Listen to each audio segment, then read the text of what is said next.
Hello বন্ধুরা, নমস্কার। আজকে আবার একটা দারুণ স্বাদের রেসিপি নিয়ে চলে এসেছি। আশা করছি আজকের রেসিপিটা তোমাদের খুবই ভালো লাগবে। ভালো লাগলে অবশ্যই লাইক, কমেন্ট, শেয়ার করবে। আর যে সকল বন্ধুরা এখনও আমার চ্যানেলটাকে সাবস্ক্রাইব করনি, অবশ্যই সাবস্ক্রাইব করে এই দিদিটাকে সাপোর্ট করো। তাহলে চলো দেরি না করে রেসিপিটা শুরু করা যাক। এখানে দেখো বন্ধুরা, শাপলা তুলে নিয়ে এসেছি। তোমরা কিন্তু শাপলা নামেই জানো, আমাদের এখানে কিন্তু সবাই এই নাল ফুল বলে। আমাদের এখানে কিন্তু নাল ফুল নামেই কিন্তু আমরা চিনি এই যে শাপলাকে। একে এই শাপলা একে কিন্তু অনেকেই শাপলা বলে, কিন্তু আমাদের এখানে নাল ফুল বলে। আমাদের এখানে কিন্তু বর্ষার সময় এই নাল ফুলটা পুকুরে বা খেতে, ধানের জমিতে কিন্তু হয়। আমাদের এখানে কিন্তু এগুলো কিনতে হয় না। আর আমাদের এখানে এই বর্ষার সময় কিন্তু এই নাল ফুলটা বেশি পাওয়া যায়। আমি কিন্তু এগুলো ভোরবেলায় ক্ষেত থেকে তুলে নিয়ে এসেছি। দেখে তোমরা হয়তো বুঝতে পারছো, কাছ থেকে দেখাচ্ছি। দেখো একদম কিন্তু টাটকা, সব গোড়াগুলো দেখো একদম কিন্তু টাটকা। এই জল থেকে কিন্তু তুলে নিয়ে এসেছি। এই যে দেখো। আর শাপলা ফুলের দেখো বা নাল ফুলের এই দেখো ফল হয়েছে। একে কিন্তু আমরা বলি ঢ্যাপ বোল। এর মধ্যে কিন্তু বীজ হয়, এই বীজটাও কিন্তু খাওয়া যায়। এই যে এই লাল হলে কিন্তু এটা খায় না, কালো যেগুলো বীজ হয় সেই বীজগুলো কিন্তু খায়। আবার অনেকে কিন্তু বের করে শুকিয়ে কিন্তু খইয়ের মতো ভাজে, এটাও কিন্তু খেতে ভালো লাগে, মিষ্টি মিষ্টি লাগে।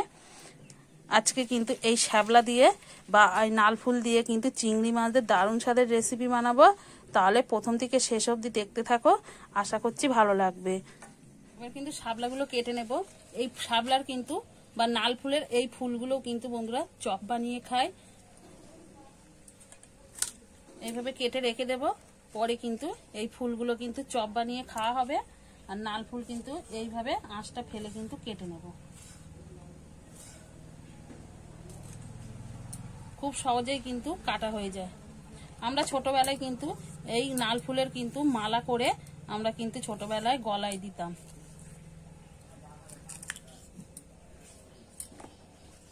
নাল ফুলের কিন্তু মালা করা খুবই সহজ। এই যে দেখো আমি দেখিয়ে দিচ্ছি, এইভাবে কিন্তু আমরা মালা তৈরি করতাম নাল ফুলের।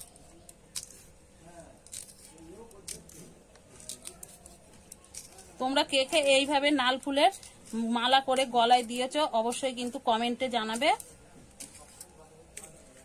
এই যে দেখো মালা তৈরি হয়ে গেল।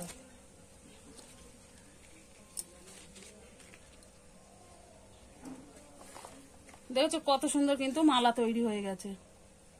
এইভাবে কিন্তু আমরা নাল ফুলের মালা তৈরি করে কিন্তু ছোটবেলায় আমরা গলায় দিতাম। তাহলে চলো এবারে নাল ফুলটা আমি পুরোটাই কেটে নেব।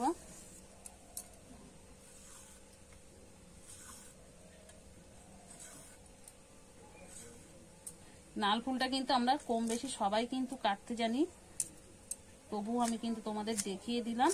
এইভাবে কিন্তু আমি সবগুলো কেটে নেব। আমার কিন্তু সব নাল ফুলগুলো কাটা হয়ে গেছে বা শাপলাগুলো কাটা হয়ে গেছে। দেখো এবারে কিন্তু আমি ধুয়ে নেব।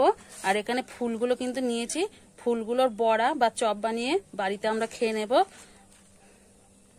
এবার আমি শাপলাগুলো ভালো করে ধুয়ে নিয়ে আসবো, বা নাল ফুলগুলো ভালো করে পরিষ্কার করে কিন্তু ধুতে হবে। এর মধ্যে একটা কিন্তু কষ থাকে, ধুলে দেখবে হালকা কালো মতো জল বেরিয়ে যাবে। গ্যাস ধরিয়ে কিন্তু আমি কড়াই বসিয়ে দিয়েছি। কড়াইতে এবার পরিমাণ মতো কিন্তু আমি সর্ষের তেল দিয়ে দেব।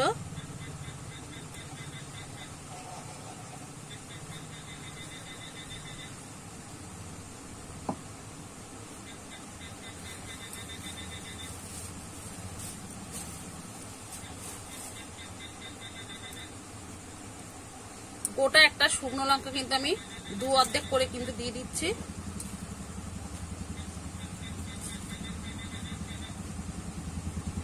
দিয়ে দেবো পাঁচফোড়ন। তোমরা এখানে কিন্তু কালো জিরেও দিতে পারো, আমি এখানে কিন্তু পাঁচফোড়ন দিলাম।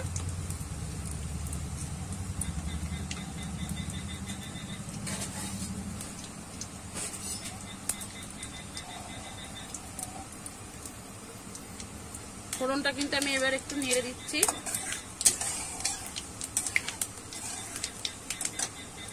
ফোড়নটাকে দিয়ে কিন্তু খুব সুন্দর একটা ফোড়নের মধ্যে কিন্তু গন্ধ ছাড়ছে। এইবারে কিন্তু আমি দিয়ে দেবো রসুন কুচি। দিয়ে দেবো পেঁয়াজ কুচি,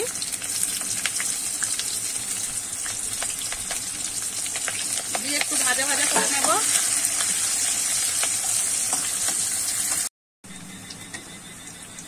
দেখো আমি পেঁয়াজটা কিন্তু এরকম লাল লাল করে ভেজে নিয়েছি। এবারে কেটে রেখে দেওয়া কিন্তু চিংড়ি মাছটা দিয়ে দেবো।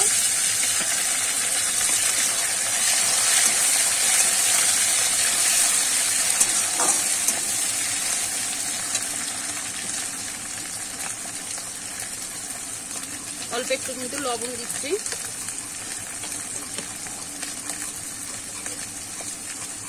একটু হলুদ গুঁড়ো।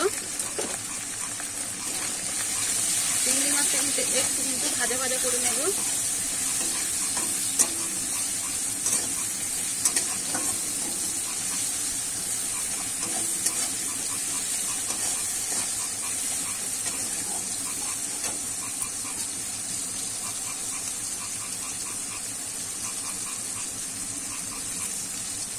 ঝালের জন্য কিন্তু আমি দেখো কয়েকটা কিন্তু কাঁচা লঙ্কা চিড়ে কিন্তু দিয়ে দিচ্ছি।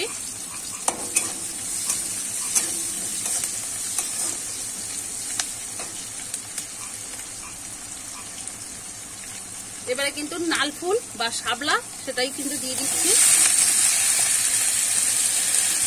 এবারে ভালো করে কিন্তু আমি নাড়িয়ে চাড়িয়ে নেব।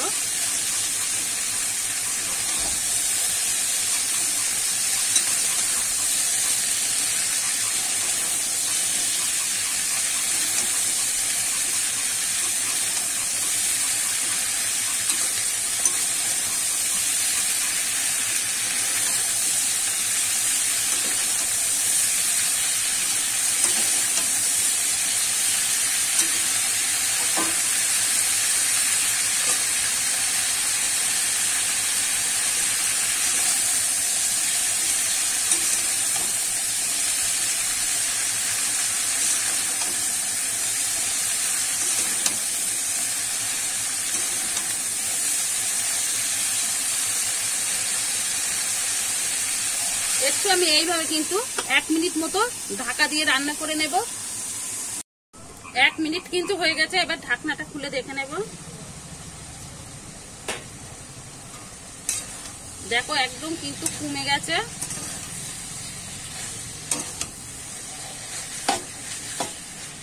এইবারে একটু আমি কিন্তু এইভাবে নেড়ে চেড়ে কিন্তু রান্না করে নেব। দেখো কতটা ছিল বন্ধুরা, দেখো কমে কিরকম হয়ে গেছে।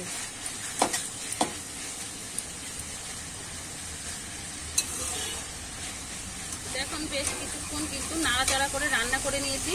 আর দেখো এতটাই কিন্তু কচি ছিল, একদম কিন্তু দেখো গলে যাচ্ছে।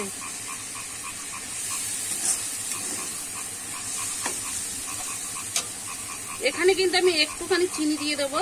এই দেখো অল্প একটুখানি আমি চিনি দিচ্ছি, যেহেতু শাপলাতে কিন্তু একটু কিন্তু মিষ্টি দিলে খেতে ভালো লাগে।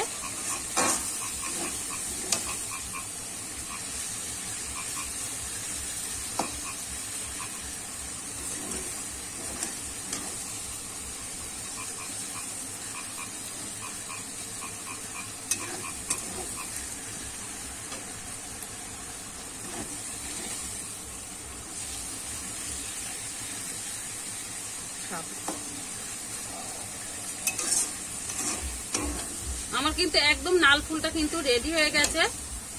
দেখো